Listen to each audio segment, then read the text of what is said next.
আসলে একটু প্রবলেম চলছে, অনেক ঝামেলা আছি, এই জন্য নতুন ভিডিও আসতেছে না। ভিডিও রেডি করা হচ্ছে, যত তাড়াতাড়ি সম্ভব আনতে হবে।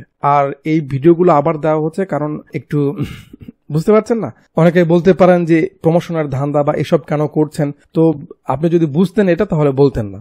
মুভির নাম এক ভিলেন রিটার্ন। এটা 2022-এর Hindi psychological action thriller movie. Ek Villain নামে যে একটা মুভি ছিল সেটার ধারাবাহিকতায় এই মুভিটা বানানো হয়েছে, বাট ওটার সঙ্গে এটার খুব একটা কানেকশন নেই। তো রাতের বিজলি চমকানো দিয়ে মুভির সিন শুরু হয় শহরের আলিশান একটা বিল্ডিং এ, যেখানে বেশ কয়েকজন গানা বাজানা করছে। একটু পর বিল্ডিং এর বিদ্যুৎ চলে যায়, বাট এদের কামড় থামছে না, নিচে যাচ্ছে, গেয়ে যাচ্ছে। বাস বিল্ডিং এর গ্লাস ভেঙে কেউ একটা ভিতরে এসে সবাইকে মারা শুরু করে। একটা মেয়ে এইসব কিছু আগে থেকে ভিডিও করছিল, যেখানে আমরা বুঝতে পারছি লোকটা সবাইকে মারছে। তো এদের মাঝে আরভি নামে একটা মেয়ে ছিল যে আমাদের মুভির হিরোইন। সে কল করে পুলিশকে তাদের অবস্থার ব্যাপারে জানায়, বাট বেশি কিছু বলার আগে লোকটা তাকে ধরে ফেলে। ভিডিও চালুই ছিল, আমরা দেখি মাস্ক পরা একটা ছেলে আরভিকে ধরেছে মারার জন্য। আরভি গৌতম গৌতম বলে চিল্লাচ্ছে, প্লিজ আমায় ছেড়ে দাও গৌতম প্লিজ, বাট সে মেরে দেয়। পরে সিনে আমরা এসিপি গণেশনকে দেখি যে একটা সেমিনারে সিরিয়াল কিলারদের ব্যাপারে স্পিচ দিচ্ছে, যেখানে এক ভিলেন মুভির সেই ভিলেনের কথা বলছে যে আজ থেকে 8 বছর আগে একটা লোক ছিল যে মেয়েদের মারতো।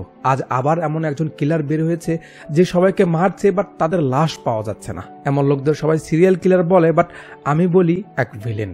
সিন কাট হয়ে এন্ট্রি হয় মুভির প্রথম হিরো গৌতমের, যে শুয়েছিল। এ সময় টিভিতে আরভির খুনের নিউজ চালু হয়। গৌতম এটা দেখে উঠে যায়, ক্লাসের সামনে গিয়ে পুরনো কিছু স্মৃতি মনে করতে থাকে। আর সিন এখান থেকে চলে আসে 6 মাস আগের কাহিনীতে। গৌতমের একটা জিএফ ছিল সিয়া, সে তার সঙ্গে 2 নাম্বারি করে অন্য একটা ছেলেকে বিয়ে করছে। গৌতম সেখানে এসে হাঙ্গামা শুরু করে দেয়, কারণ সে সিয়াকে এতটা ভালোবাসে যে তাকে অন্য কারোর হতে দিবে না। তার এমন জুনুন দেখে সিয়া সবার সামনে এসে আই লাভ ইউ বলে চুম্বন ক্রিয়া শুরু করে দেয়। বেচারা হবু জামাই। কাজ শেষে গৌতম সিয়াকে নিয়ে তার হবু জামাইয়ের কাছে গিয়ে বলে, এ আমাকে এখনো ভালোবাসে, বাট আমার আর এর দরকার নেই, তুই এখন বিয়ে করতে পারিস নে। মানে বদলা নিল সে। তো গৌতম হলো এই শহরের অনেক বড় একজন ইন্ডাস্ট্রিয়ালিস্টের ছেলে, মানে বড়লোক বাপের বিগড়ে যাওয়া ছেলে। তো গৌতম সিয়ার বিয়েতে যে হাঙ্গামা করেছে সেটার ব্যাপারে তার বাবা তাকে শাসাচ্ছে। তারা কথা বলছিল, এই সময় ম্যানেজার একটা ভিডিও চালু করে দেয়, যেখানে গৌতমের সেই মারামারি আর ডায়লগগুলো মিক্স করে সং বানিয়ে ছেড়েছে আরভি নামের এই মেয়েটা। মানে যেমনটা তাহেরি হুজুরের ডায়লগ এই বসেন বসেন এগুলো দিয়ে গান বানানো হয়েছিল, লাইক দ্যাট। এটা দেখে গৌতমের বাবা আরো রেগে যায়, কারণ তার মান সম্মান চলে যাচ্ছে। বাট গৌতমের এতে কিছু যায় আসে না, সে তো মজা নিতেছে। এবার গৌতমের বাবা তাকে বাড়ি থেকে বের হয়ে যেতে বলে আর তার সব অ্যাকাউন্ট সিজ করে দিতে বলে। গৌতম বলে সে তার নামে কেস করে সব সম্পত্তি তার নামে নিয়ে নিবে, কারণ ও মরতে রাজি বাট হারতে রাজি নয়, মানে বদলা নিবে বাবার থেকে। সিন চলে আসে একটা কনসার্টে, অনেক বড় একজন সিঙ্গার কিরণ গান গাইতে আসবে এখানে।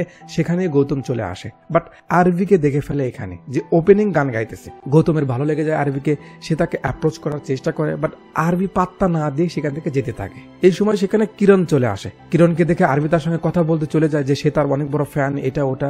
বাট কিরণ গৌতমকে দেখে এক্সাইটেড হয়ে তার কাছে যেতে শুরু করে, কারণ সে তাকে আগে থেকে জানতো আর গৌতম ছিল বড়লোক বাপের ছেলে। কিরণ গৌতমের সঙ্গে কথা বলছে আর আরভি জাস্ট হা করে দেখে যাচ্ছে। কিরণ গৌতমকে পরে দেখা করতে বলে স্টেজে ওঠে, সে পারফর্ম করছে, বাট আরভি তাকে দেখে জ্বলতেছে। আরভির ফ্রেন্ড বলে, এ থাকা অবস্থায় তুই কখনো ওই জায়গাতে পৌঁছাতে পারবি না। গৌতম বলে, বাহ, সিঙ্গার না হলেও ভিলেন হতে পারবে তুমি, আমি সাহায্য করতে পারি তোমাকে একে রাস্তা থেকে সরাতে।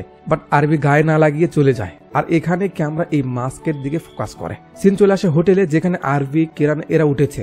একটু পর বিদ্যুৎ চলে যায়। গৌতম মাস্ক পরে কিরণকে খুব ভয় দেখায়, আর কেউ কিছু বোঝার আগে সেখান থেকে চলে যায়। একটু পর স্বাভাবিকভাবে এসে কিরণকে সিম্পাথি দেখাতে থাকে আর বলে ও ভয় পেয়েছে, কালকে স্টেজে উঠতে পারবে না। আরভি সেখানে ছিল, সে বুঝতে পারে এটা তারই কাজ। পরের দিন আরভি গান গায়। এরপর আবারও গৌতম কিরণকে বাধা দিয়ে আরভিকে চান্স পাওয়ায়। শেষে আরো বড় একটা শোয়ে সবাইকে সেই মাস্ক দিয়ে কিরণকে আবারও ভয় দেখায়। বাট একটা মাস্কের উপর কিরণের সন্দেহ হয় যে এই সে, এই জন্য কিরণ গৌতমকে তাকে ধরতে বলে। গৌতম পিছু নেয়, সে তো জানে এটা আরভি। সাইডে এসে গৌতম আরভিকে তাকে মারতে বলে, যাতে কিরণ এসে আরো ভয় পায়। আরভি মারে গৌতমকে। এদিকে কিরণ এসে দেখে গৌতম পড়ে আছে। এটা দেখে কিরণ খুব ভয় পায় আর একেবারে সব অনুষ্ঠান ছেড়ে চলে যায়। মাটার খেয়ে গৌতমের একটু হাত কেটে গেছে, তো আরভি এমনি বসে বসে ব্যান্ডেজ করে দেয়। তো আরভি এখন বেশ পপুলার আর এদের মাঝে সম্পর্ক হয়ে গেছে, বাট ফাইনাল টাচ এখনো বাকি। তো আর কি, সেই আকামটাও হয়ে যায়। লুডু মুডু খেলা শেষে আরভি একটা ছবি বের করে। গৌতম বলে, আরে এ তো ফেমাস ক্লাসিক্যাল সিঙ্গার বালকৃষ্ণ, একে তো রাস্তা থেকে সরানো যাবে না। আরভি বলে, জানি,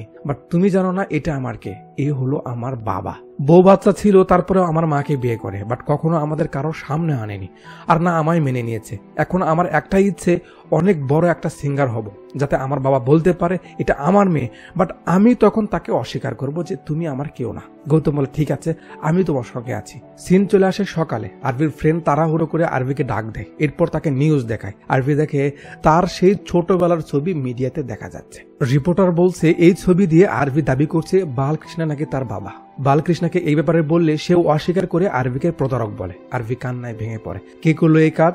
গৌতম। যখন আরভি ঘুমেছিল সে ছবিগুলো তার ফোন থেকে নিয়ে নেয়, তারপর মিডিয়াতে দিয়ে দেয়। মানে আরভি যে তাকে নিয়ে গান বানিয়েছিল, যার কারণে তার বাপ তাকে বাড়ি থেকে বের করে দিয়েছে, আর সে যে তাকে পড়াতে চেয়েছিল বাট আরভি না করেছে, এসবের বদলা নিয়েছে গৌতম। আরভিকে ভালোবাসেনি। সিন চলে আসে বর্তমানে। আরভি মরার আগে যে ভিডিওটা হচ্ছিল সেটা পুলিশ পেয়ে গেছে, সেটাই দেখছিল, যেখানে আরভি বারবার গৌতম নাম নিচ্ছে। এ হলো সিবিআই অফিসার আদিত্য সিং রাঠোর। এ গৌতমকে ট্রেস করতে বলে, তার লোকজন জানা হয়ে গেছে, ও হোটেলেই আছে। এসিপি গণেশন এসব দেখছে।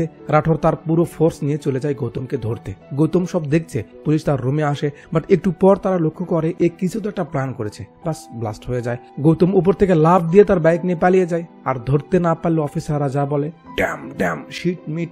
যাক, রাঠোর বলে বড়লোক বাপের ছেলে কোথায় আর যাবে, দেশ ছেড়ে পালাবে, তাড়াতাড়ি এয়ারপোর্টে যাও। গণেশন বলে না, এমন কিছু না, আরভি সহ তার বন্ধুদের যে মেরেছে ও একটা সিরিয়াল কিলার, আর এরা কখনোই দেশ ছাড়ে না। রাঠোর বলে তাহলে কি গৌতম খুনি নয়? গণেশন বলে না, আমি এটা জানি না, কারণ এরা খুব ভয়ানক, বাট আমাদের সামনে খুব নর্মালি থাকে। তোমার সামনে ঘুরবে বাট তুমি বুঝতে পারবে না। এই সময় আমরা দেখি একটা লোক আসছে থানার ভিতরে। তো ভিতরে এলে পুলিশরা তাকে বসিয়ে ক্যামেরা অন করে। একজন আইডি দেখে নাম বলে ভৈরব পুরোহিত, ট্যাক্সি ড্রাইভার।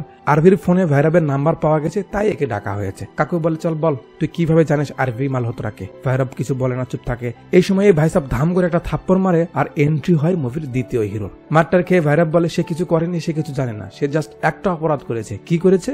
সিন চলে আসে আবারও 6 মাস পিছনে। এন্ট্রি হয় আমাদের দ্বিতীয় হিরোইনের, যাকে আমরা রাসিকা বলে ডাকবো। তো রাসিকা একটা শপিং মলে সেলস গার্লের জব করে। একদিন রাসিকা ভৈরবের ট্যাক্সিতে উঠেছিল, সেখান থেকে ভৈরব প্রায় এই মলে শপিং করার নামে রাসিকাকে দেখতে আসে। ম্যানেজার রাসিকাকে বলে যাও, তোমার কাস্টমার এসেছে। রাসিকা বলে স্যার, আপনার তো বাড়িতে একজন আছে। মানে এদের কথাবার্তা একটু আলাদা। যাক, রাসিকা ভৈরবকে এটা ওটা দিয়ে দেয়, আর ভৈরব জাস্ট চেয়ে দেখে যাচ্ছে রাসিকাকে। কাজ শেষে রাসিকা বাড়ি যাওয়ার জন্য গাড়ির অপেক্ষা করছে।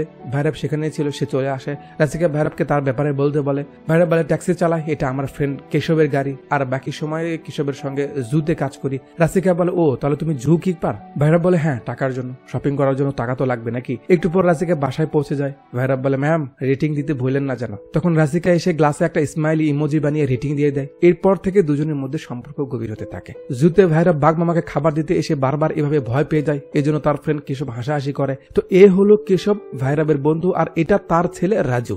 রাজুর মা নেই, আর তার বাবা তাকে একদমই সহ্য করতে পারে না। 1 নম্বরের নেশাড়ি কেশব।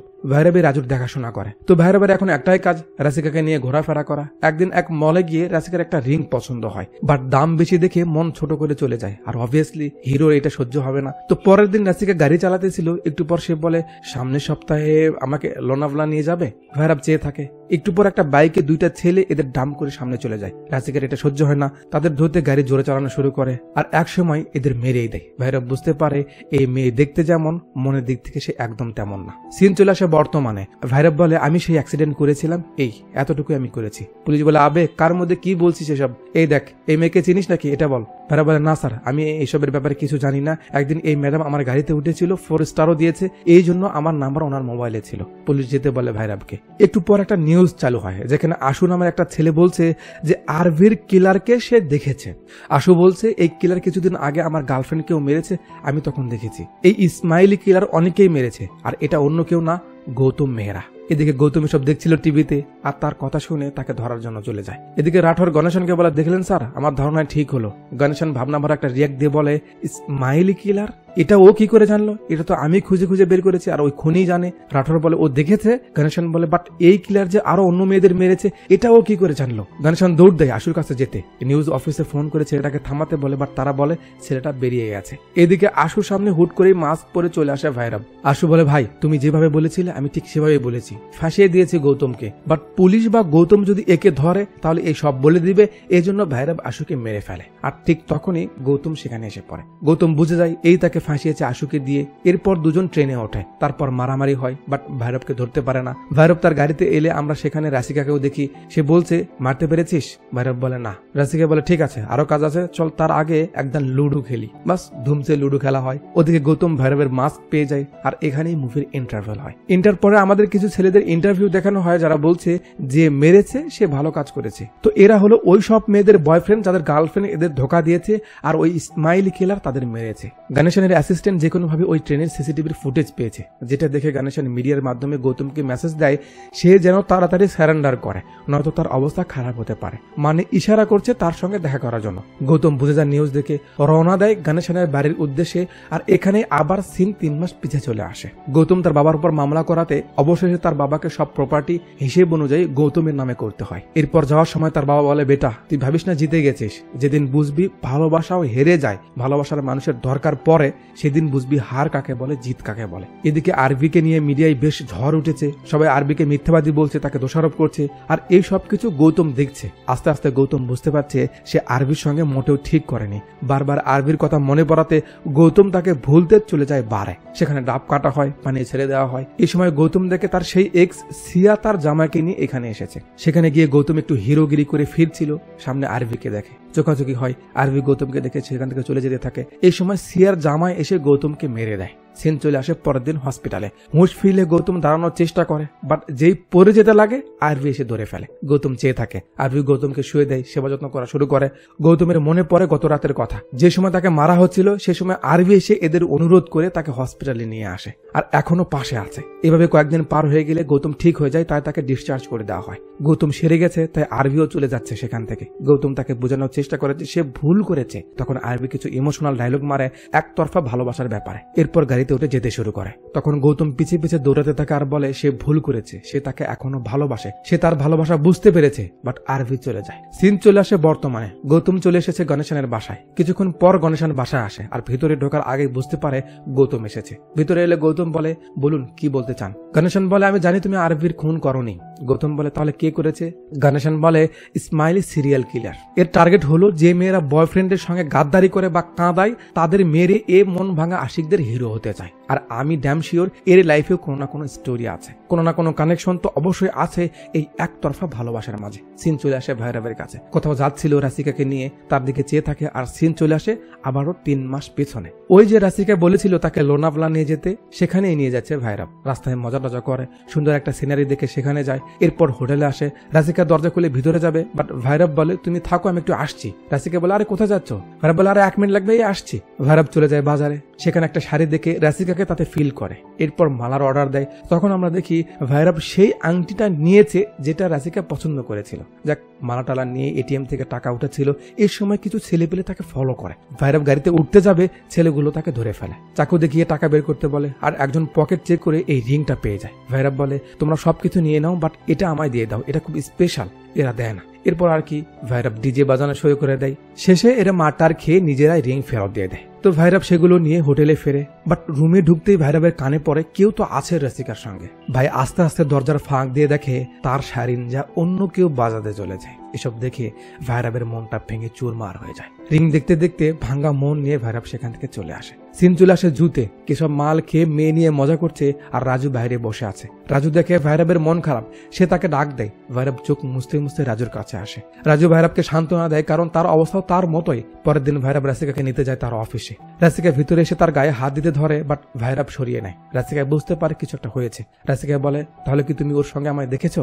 রাগে তো ফেটে যাচ্ছে ভৈরব, গাড়ির স্পিড বাড়িয়ে দেয়। এরপর রাশিকা দাঁত কেলায় আর বলে, আরে তুই কি বুদ্ধু, কেন এত সিরিয়াস হচ্ছিস?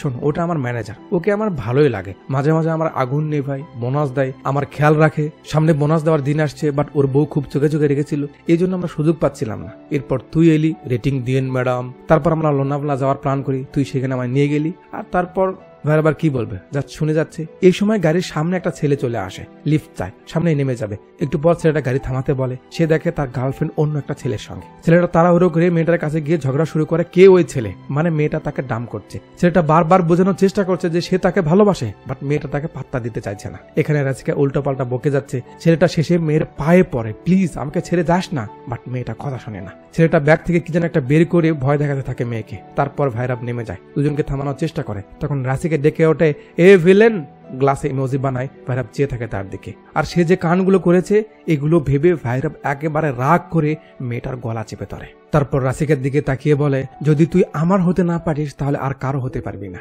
এদিকে ভাইসাব এসব দিকে ভয় দৌড় দেয়, মেয়েটাকে মেরেই ফেলে ভাইরাব। এরপর তাকে নিয়ে চলে আসে জুতে। লাশ নিয়ে ভিতরে যাবে, বাট রাজু দেখে ফেলে। ভাইরাব তাকে চুপ থাকতে বলে, তারপর লাশ ভিতরে নিয়ে এভাবে কেটে ফেলে। এরপর এখানে অশ্লীলতা ভর করে। যাক, আমরা এগুলো ইগনোর করি। এরপর থেকে ভাইরাব এসব মেয়েদের মারতে থাকে আর মেরে মেরে এখানে এনে কেটে কেটে মামাকে খেতে দেয়। আর যতবারই ভাইরাব মেয়েদের মারে ততবার রাসিকা তাকে লুডো খেলতে দেয়। যাক, সে খেলতে দিক, সে অধিকার তার আছে। বাট টাইগার ভাই, তোমার কি হইলো? এটা কি করতে দিলে গার্লফ্রেন্ডকে? তো সেদিন যখন আরবি গৌতমের সঙ্গে ঝগড়া করে গাড়িতে ওঠে, সেটা আর কেউ নয়, এই ভাইরাবের গাড়িই ছিল। গৌতম যে বারবার তাকে অনুরোধ করছিল, ভাইরাব এসব দেখছিল। এই জন্যই পরে রাতে ভাইরাব তার বিল্ডিং এ ঢোকে আর সবাইকে মেরে আরবিকেও মারতে যায়। রাসিকাও সেখানেই ছিল। হাইট আর স্টাইল যেহেতু অনেকটা গৌতমের মতো ছিল, এই জন্য আরবি ভাবে এটা গৌতম, এই জন্য সে বারবার গৌতম নাম নিচ্ছিল। সিন চলে আসে বর্তমানে। গণেশন বলছে, এখন শুধু পুলিশ না, তুমিও ওর পেছে পড়ে আছো, সো ওকে ধরা পড়তে হবে। এই সময় গণেশনের অ্যাসিস্ট্যান্ট ফোন করে বলে, স্যার, যেসব মেয়েরা মিসিং তাদের সবার এফবিতে একটা আইডি কমন, সেটা হলো কেশব। শেষে আরবির গান সে বারবার নন স্টপ শুনেছে। গণেশন তার ঠিকানা বলতে বলে, সে বলে দেয়। এটা শুনে গৌতম বের হয়ে যায় তাকে ধরতে। বাট আমরা দেখি ভাইরব তো এখানে। এদিকে গণেশনকে তার সহকারী বলছে, স্যার, আগাম হয়ে গেছে, রাঠোর আপনার বাড়িতে ফোর্স পাঠাচ্ছে, কারণ সে জানতে পেরেছে গৌতম আপনার বাড়িতে এসেছে। গণেশন কথা বলছিল, এই সময় দরজা খোলার শব্দ আসে তার কানে। পিছনে ঘুরে দেখে ভাইরাব দাঁড়িয়ে আছে। গণেশন বুঝতে পারে এই সেই কিলার। ওদিকে গৌতমের রাস্তা বন্ধ করে দেয় পুলিশ, বাট গৌতম এভাবে উড়ে চলে যায় আর একটা গুলিও লাগে না। বাহ বাহ ভাই বাহ। যাক, সে চলে যায়, পুলিশ পিছু নেয় তার। এদিকে গণেশন যে গান বের করতে যাবে, ভাইরাব তাকে ধরে ফেলে। তারপর বলে, এত কিছু আন্দাজ করতে পেরেছিস, বাট এটা জানিস না, শোন, আরভি এখনো মরেনি, ও এখনো জীবিত। আমি ওকে বাঁচিয়ে রেখেছি শেষ খেলার জন্য। এই বলে গণেশনকে মারে আর তার চিল্লানিতে আরভির হুঁশ ফেরানো সিন দেখানো হয়। আরভি দেখে সে কোথাও একটা বন্দি। ওদিকে গৌতম পুলিশকে চকমা দিয়ে চলে আসে জুতে। আরে ভাই, বাইকটা নিয়েই ভিতরে যাও। আরভি এদিক দিয়ে বের হয়ে আসে। বাইরের রাস্তা খুঁজতেছিল, তখন কেশব আর রাজু দেখে একটা মেয়ে। এরপর আরভি সামনের দিকে যেতেই গৌতমকে দেখতে পায়। বাট সে যেহেতু ভাবছে গৌতম তাকে মারতে চেয়েছে, তাই আরভি তার থেকে পালাতে পিছন দিকে আসতেই ভাইরাবের সঙ্গে ধাক্কা খায়। আরভি তাকে বলে, ভাই প্লিজ আমায় বাঁচান। তখন ভাইরাব বলে, আরে ও তো তোমায় ভালোবাসে, ও তোমায় কেন মারতে যাবে? আরবিকে ধরে নিয়ে আবার বন্ধ করে রাখে। বাট কেশব এবার সবকিছু দেখে ফেলে। সে রেগে যায় ভাইরাব ও তার ছেলের উপর, কারণ সেও ভাইরাবের সঙ্গে মিলিয়ে আছে। রাজুকে মারা দেখে ভাইরাব রেগে সামনের দিকে আসতে থাকে। তখন কেশব চাকু বের করে। একটু পর কেশবের চিল্লানি শুনে গৌতম সেদিকে আসতে দেখে একটা লোকের হাতে সেই মাস্ক, বাট লোকটা পড়ে যায় আর পেছনে ভাইরাব বুকে চাকু বাঁধা নিয়ে। গৌতম কিছু বুঝে ওঠার আগেই পুলিশ এসে ধরে ফেলে দুজনকে। ভাইরাব দেখে রাসিকা লোকজনের পিছে দাঁড়িয়ে আছে, সামনে আসছে না। তারপর রাজু বয়ান দেয় এসব কিছু তার বাবা করেছে, সে মেয়েদের এখানে এনে মারতো আর আজকে তাকেও মারতে চলেছিল, বাট ভাইরাব বাবা তাকে বাঁচিয়েছে।